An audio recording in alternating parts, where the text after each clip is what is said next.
Kidney திருற கும்பல் கூட சகவாசம் கேக்குதா ஜூலி உங்களுக்கு? வெறும் சகவாசம் மட்டும்தானா இல்ல அந்த கும்பல நீங்களும் ஒரு ஆளா? என்ன நடந்துச்சுன்னு இந்த வீடியோல பார்ப்போம். ஒரு 2 நாள் முன்னாடி ஜூலிக்கு பார்ட் 1 வீடியோ போட்டிருந்தேன் இல்லையா, அந்த வீடியோவை பார்த்துட்டு இன்ஸ்டாகிராம்ல ஒரு லேடி எனக்கு ஒரு மெசேஜ் பண்ணாங்க. அந்த மெசேஜை காட்டுறேன், நீங்களே பாருங்க.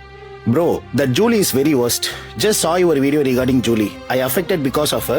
She has done medical illegal things in the name of some trust அப்படின்னு சொல்லிட்டு ஒரு 2 வீடியோ எனக்கு ஷேர் பண்றாங்க. ஷேர் பண்ணிட்டு கீழே some people in this video are involved in organ trafficking related activities. நான் இவ்வளோ சென்சிட்டிவான மெசேஜை பார்த்தோன்னே என்னோட ஃப்ரெண்ட் அட்வொகேட் நெல்சனுக்கு இந்த வீடியோ ஷேர் பண்றேன். அப்புறம் என்னோட ஜேர்னலிஸ்ட் 2 ஃப்ரெண்ட்ஸுக்கு ஷேர் பண்றேன். மீடியால இருக்க என்னோட ஃப்ரெண்ட்ஸ்க்கு இதை ஷேர் பண்ணி என்னன்னு விசாரிங்க அப்படின்னு சொல்றேன். விசாரிச்சதுக்கு அப்புறம் தான் தெரியுது, ஜூலி கூட நெருக்கமா இருக்கிற நபர்கள், அதாவது ரொம்ப க்ளோஸ் ஃப்ரெண்ட்ஸ் எல்லாமே இந்த ஆர்கன் டிராஃபிக்கிங்ல, அதாவது கிட்னி திருட்டுல இன்வால்வ்மெண்ட் ஆயிருக்காங்கன்னு தெரிய வருது. என்ன நடந்திருக்கு அப்படின்னா, எனக்கு டெக்ஸ்ட் பண்ணாங்களே ஒரு லேடி, அந்த லேடியோட ஹஸ்பண்டுக்கு 2021 கிட்னி ஃபெயிலியர் ஆயிருக்கு. அப்போ சார்லஸ் அப்படின்ற ஒரு நபர், உங்களுக்கு நான் கிட்னி அரேஞ்ச் பண்ணி தரேன் அப்படின்னு சொல்லி சென்னையில ஷர்மி அப்படின்ற ஒரு நபரை இன்ட்ரோடியூஸ் பண்றாரு. அந்த ஷர்மி யாரு அப்படின்னா, யாருக்கெல்லாம் கிட்னி தேவைப்படுதோ அவங்களுக்கு ஒரு டோனர் அரேஞ்ச் பண்ணி தர ஒரு சாதாரண புரோக்கர். புரியுதா? அந்த ஷர்மி யாருன்னா நம்ம ஜூலியோட நெருங்கிய பார்த்தா, ஒன்னா சுத்துறது, அரட்டை அடிக்கிறது, இந்த மாதிரி ஒரு க்ளோஸ் ஃப்ரெண்ட்ஸ். என்ன, கிட்னியை திருடுறதே தப்பு, ஆனா இதுல இன்னொரு வேலை வேற இந்த ஷர்மி பண்ணிருக்கு. என்ன பண்ணிருக்காங்கன்னா, ஈரோட்ல நம்மளோட இன்ஸ்டாகிராம் ஃபாலோவருக்கு ஒரு டோனர் அரேஞ்ச் பண்ணிட்டாங்க.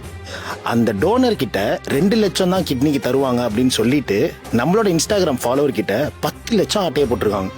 அந்த 10 லட்சத்துல 1 லட்சத்தை ஷர்மி அக்கௌண்ட்டுக்கு நம்மளோட இன்ஸ்டாகிராம் ஃபாலோவர் அனுப்புன ஸ்கிரீன்ஷாட் பாருங்க. 50,000 சொல்லி மிச்சத்தை கேஷா வாங்கியிருக்காங்க.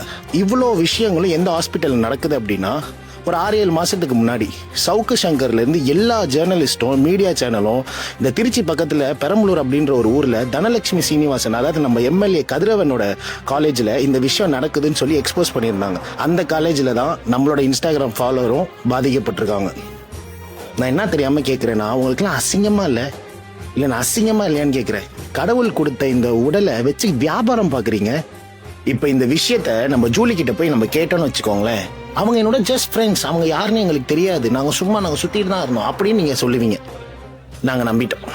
என்ன, ஒன்னா சுத்துவீங்களா, 4 வருஷம் ஒன்னா செலிப்ரேட் பண்ணுவீங்களா, மக்களுக்கு நல்லது செய்யறேன்ற பேர்ல ட்ரஸ்ட் மூலியமா என்னென்னமோ பண்ணுவீங்களா, ஆனா கூட இருக்கிறவங்க கிட்னி திருடன்களும் உங்களுக்கு தெரியாதான். நாங்க நம்பணுமா? இந்த வீடியோ நாங்க மேக் பண்றதுக்கான ஒரே பர்பஸ் அவேர்னஸ்க்காக மட்டும்தான். ஷர்மியோ இல்ல ஷர்மியை சார்ந்த நபர்களோ பாதிக்கப்பட்ட நபர்களுக்கு போனை போட்டு மிரட்டினாலோ இல்ல தப்பான முடிவு ஏதாவது செஞ்சீங்கனாலோ தக்க நடவடிக்கை எடுக்கப்படும். ஏன்னா எங்க கிட்ட ப்ரூஃப் இருக்கு.